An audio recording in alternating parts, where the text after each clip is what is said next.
intelligence bureau IB executive requirement अच्छी 2025 3717 post अच्छी अपन मैंने देखुं मु तार एडवर्टाइज की जाऊँगी देखु ये तार एप्लिकेशन फीस होची जनरल ओबीसी ईडब्ल्यूएस 650 टंका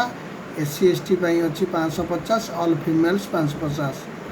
किंतु एप्लिकेशन स्टार्ट हो जाइए 19/7/2025 रु लास्ट डेट अच्छी 10/8/2025 देखु मिनिमम एज रही 18 वर्ष एवं मैक्सिमम एज रही 27 वर्ष एज रिलैक्सेशन आज पर गवर्नमेंट रूल्स अनुसार अच्छी क्वालिफिकेशन देखु कैंडिडेट शुड प्रोसेस ग्रेजुएशन और equivalent from a recognised university candidate graduation होता दरकार तापरे से माने अप्लाई करि पारे ग्रेजुएशन एटी पे स्केल देछि केते टंका दरमा पाइबे टोटल पोस्ट मध्ये एटी मेंशन करछि 3717 पोस्ट जदि आपण डिटेल्स को जिबे एटी देखो डिटेल्स नोटिफिकेशन अछि ए नोटिफिकेशन ऊपर क्लिक कला परे डिटेल्स नोटिफिकेशन पळे आसीबो एटू आपण केमिति आपण केते पोस्ट अछि को कैटेगरी रे केते अछि अनरिजर्व केते अच्छी ईडब्ल्यूएस केते अच्छी ओबीसी एससी एसटी टोटाल देखुंती एवं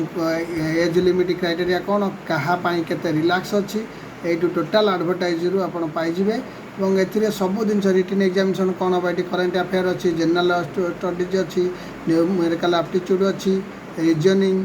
इंग्लिश ये सब पाइबे ट्रायल 1 एग्जाम और ट्रायल 2 रे कौन कौन हम सब डिटेल्स आगे दे देछि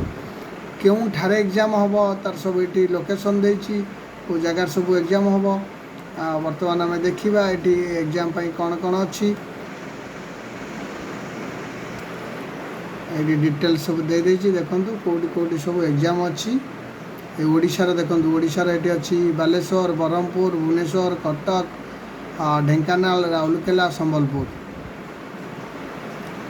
ये जो एडवर्टाइज रे सब डिटेल्स पीडीएफ रे अच्छी केमिति अप्लाई करेंगे कौन डॉक्यूमेंट दरकार